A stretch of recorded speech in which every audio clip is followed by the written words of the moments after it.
Hello everyone. Today I am going to discuss about can. Hello everyone. Today I am going to discuss about could.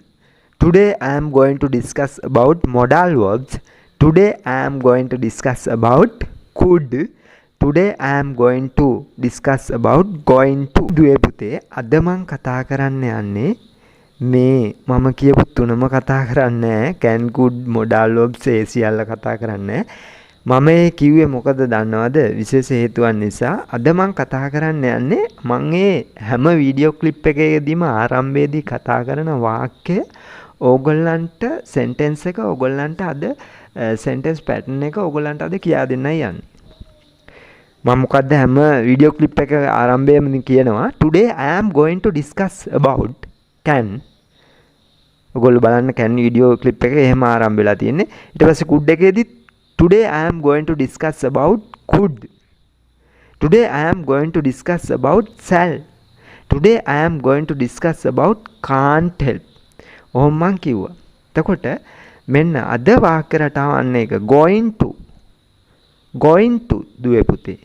මේක පුතේ American ඉංග්‍රීසි වලදී ඒගොල්ලෝ හැම විටම මේ ඉංග්‍රීසි භාෂාව හරි ලේසියෙන් උච්චාරණය කරන්න උත්සාහ කරනවා. එතකොට ඒගොල්ලෝ going to කියන එකට ඒගොල්ලෝ ගොඩක් අකමැති බව මට පේනවා ඉංග්‍රීසි භාෂාව ඇමරිකන් අය. ඒගොල්ලෝ going to කියන එක going to කියන අදහස දෙනවා ඒගොල්ලෝ gonna කියලා. gonna කියලා. G O N N A gonna. හරි. එතකොට ඒකත් හිතේ තියාගන්න.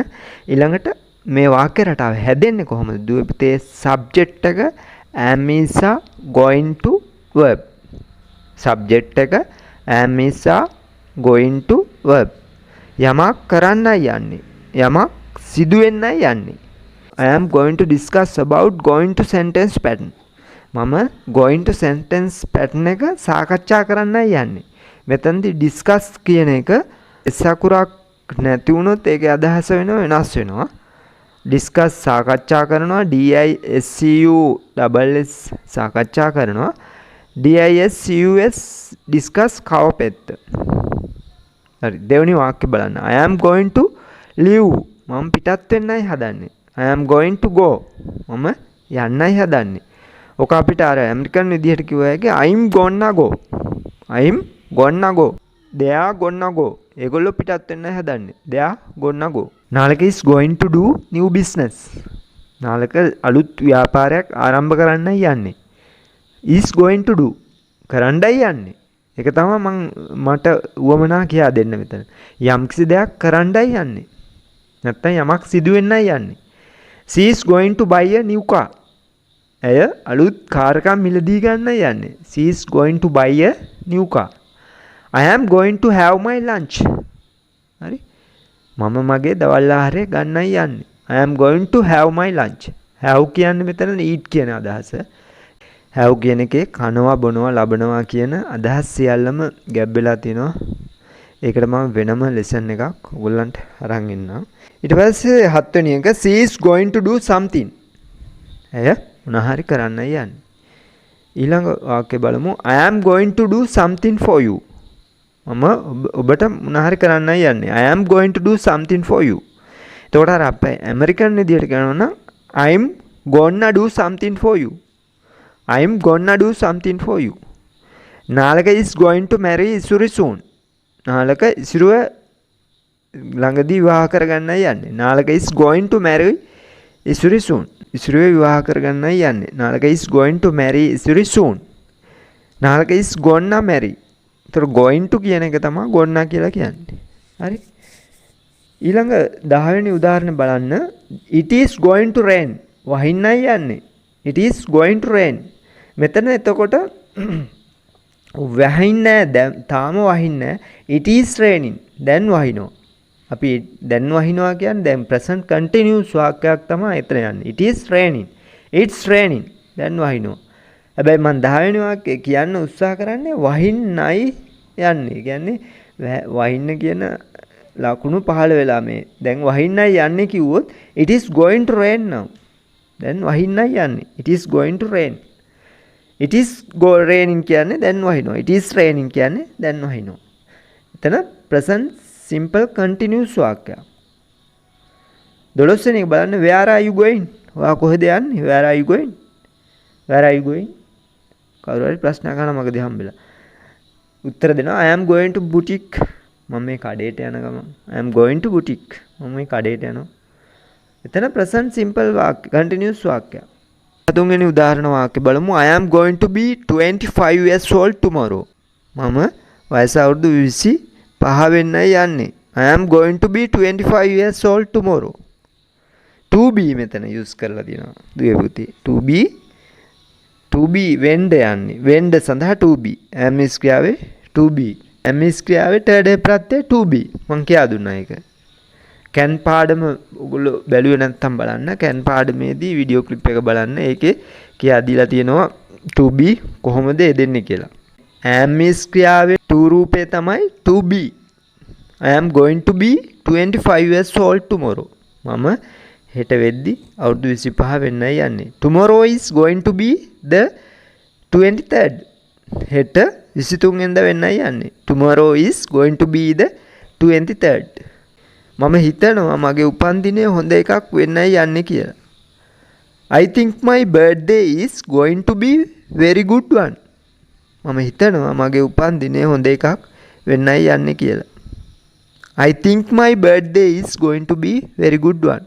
මම හිතනවා මගේ උපන්දිනේ හොඳ එකක් වෙන්නයි යන්නේ කියලා. I am going to my parents. මම මගේ දෙමව්පියෝ ළඟට යන්නයි හදන්නේ. I am going to my parents.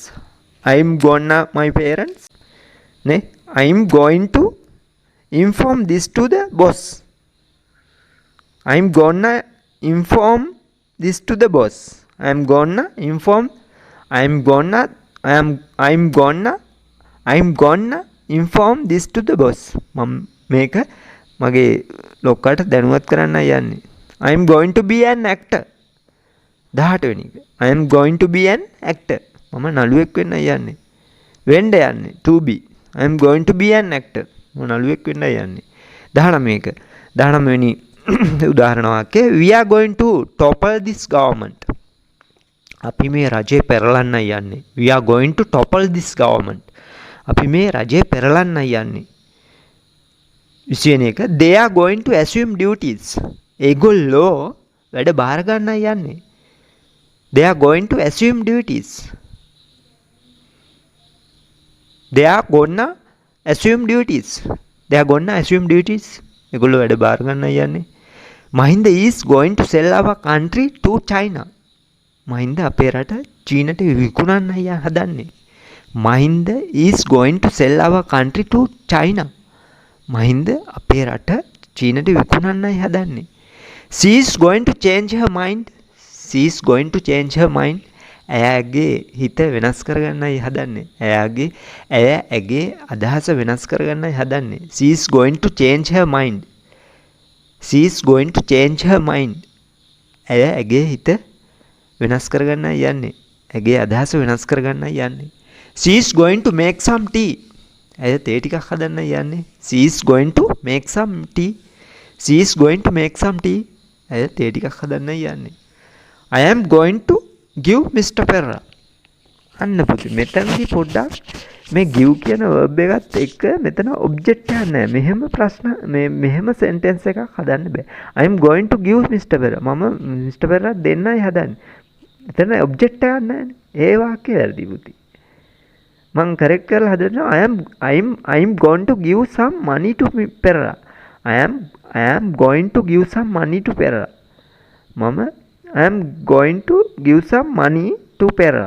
මම පෙරා මහත්තයාට සල්ලි ටිකක් දෙන්නයි හදන්නේ. I am going to give some money to Perra. I am going to give some money to Perra. Right? අපි 25 වාක්‍ය බලමු දුවේ පුතේ. Our classes are going to be commenced. අන්න මෙතන පුතේ පැසිව් වාක්‍ය තියෙන්නේ. පැසිව් වාක්‍යයක්. මම මේ පැසිව් වාක්‍යයක් දාලා තියෙනවා. Our classes are going to be commenced. අපේ පන්ති නැවත ආරම්භ කරන්නයි හදන්නේ. After corona period covid එකට වහලා තිබ්බ classes නැවත ආරම්භ කරන්නයි යන්නේ. Our classes going to be commenced. එතකොට මේක පැසිව් වාක්‍යයක් පුතේ. මම පැසිව් පාඩම් මාලාව ඉදිරියේ මගේ ලැබෙනවා. එතකොට මෙතන මම පැහැදිලි කරනවනේ මෙතන පුතේ සබ්ජෙක්ට් කෙනෙක් කරන්නේ නැහැ. හරි. සබ්ජෙක්ට් එක නැදුනා අපි පැසිව් sentence රටාව තමයි use කරන්නේ. Our classes are going to be commenced. අපේ ක්ලාස් කරන කෙනෙක් නැහැ මෙතන. එතකොට මේ පැසිව් වාක්‍යයක්. අපේ පන්ති පටන් ගන්නයි යන්නේ. Our classes are going to be commenced. එතකොට to නිපාතේ be form එක 2b තමයි දාන්නේ. ඒක am is වල 2b රූප 2 රූපේ. am is වල 2 රූපේ තමයි එතනදී use කරන්නේ. Our classes are going to be commenced. මම ඉදිරියේ පැහැදිලි කරන්නම් මේක. ඔයගොල්ලෝ දැනට මේ රටාව ඉගෙන ගන්න. Our classes are going to be commenced. අපේ පන්ති නැවත ආරම්භ කරන්න යන්නේ. The syllabus is going to be changed. විෂය නිර්දේශය වෙනස් වෙන්නයි යන්නේ. The syllabus is going to be changed. Right? ඊළඟ වාක්‍ය බලන්න පුතේ හොඳට. ඒක ඇවිල්ලා අර ප්‍රශ්න පදයක් is කියන එක මුලට අරගෙන isn't කියලා දාලා හරි ප්‍රශ්න පදයක් දාන්න නැතුව auxiliary verb එක ඉස්සරහට අරගෙන helping verbs එක links verb එක ඉස්සරහට අරගෙන is කියන එක අරගෙන not කියලා දාලා isn't කියලා හදලා මේ ප්‍රශ්නයක් හදලා තියෙනවා වාක්‍යය ප්‍රශ්න වාක්‍යයක්. Isn't that land going to be sold? අපි මෙන්න ඉස්සලා කියමු is not that land going to be sold? ඒ ඉඩම විකුණන්න නැතුව ඉන්නද හදන්නේ? Isn't that land going to be sold? ඒ ඉඩම විකුණන්න නැතුව ඉන්නද හදන්නේ? Isn't that land going to be sold? එතකොට කරන්නේ නැහැ නේ මෙතන. ඒකින්ද අපි passive වලින් මේක වාක්‍ය නිර්මාණය කරන්නේ. Isn't that land going to be sold? එකයි to be දාලා තියෙන්නේ. හොඳට අවබෝධ කරගන්න. 28 The prices of petrol is going to be increased. ඔන්න මේ දවස්වලත් කතාව යනවා මේක. ගවර්න්මන්ට් එකෙන් පෙට්‍රල් මිල ඉහළ දාන්න යන්නේ. The price of petrol is going to be increased. The price of petrol is going to be increased. Petrol මිල ඉහළ යන්නයි හදන්නේ. ඉහළ දමන්නයි හදන්නේ. ගවර්න්මන්ට් කියලා නෑ මෙතන කරන්නේක් නෑ. The prices of petrol is going to be increased. එතකොට පැසිව් වාක්‍යයක් පුතේ. Why is he going to be dismissed? මෙන්න ප්‍රශ්න පදයක් දාලා ප්‍රශ්න පදයක දාලා ආරම්භ කරලා වාක්‍ය තනලා දිනවා. Why is he going to be dismissed? ඇයි ඔහුව සේවයෙන් නිරපන්න හදන්නේ? ඒ කියන්නේ සේවයෙන් අස් කරන්න හදන්නේ ඇයි? Why is he going to be dismissed? කරන්නේක් නෑ පැසිව් වාක්‍යයක්. Why is he going to be dismissed? ඇයි ඔහුව සේවයෙන් අයින් කරන්න හදන්නේ? 30 Is another expressway going to be constructed? ඔන්න ප්‍රශ්නයක්. අර is කියන link verb එක linking verbs එක ඉහළට අරගෙන auxiliary verb එක ඉහළට අරගෙන ඉස්සරහට අරගෙන ප්‍රශ්නය හදලා තියෙනවා බුදුවේ පුතේ. Is another expressway going to be constructed? තව ගුවන් පාලමක් ගුවන් අධිවේගී මාර්ගයක් තනන්නයි හදන්නේ. Is another expressway going to be constructed? තව අධිවේගී මාර්ගයක් හදන්නයි යන්නේ. Is another expressway going to be constructed? තව අධිවේගී මාර්ගයක් හදන්නයි යන්නේ. පැසිව් වාක්‍යයක්. question එක. Is another expressway going to be constructed? මේක ප්‍රශ්නයක්. අහන්නේ is another expressway going to be 30 වෙනි වාක්‍ය බලන්න දුවේ පුතේ. Is another expressway going to be constructed? තවත් අධිවේගී මාර්ගයක් හදන්නද යන්නේ? Is another expressway going to be constructed? Right. 31 Now I am going to stop the lesson.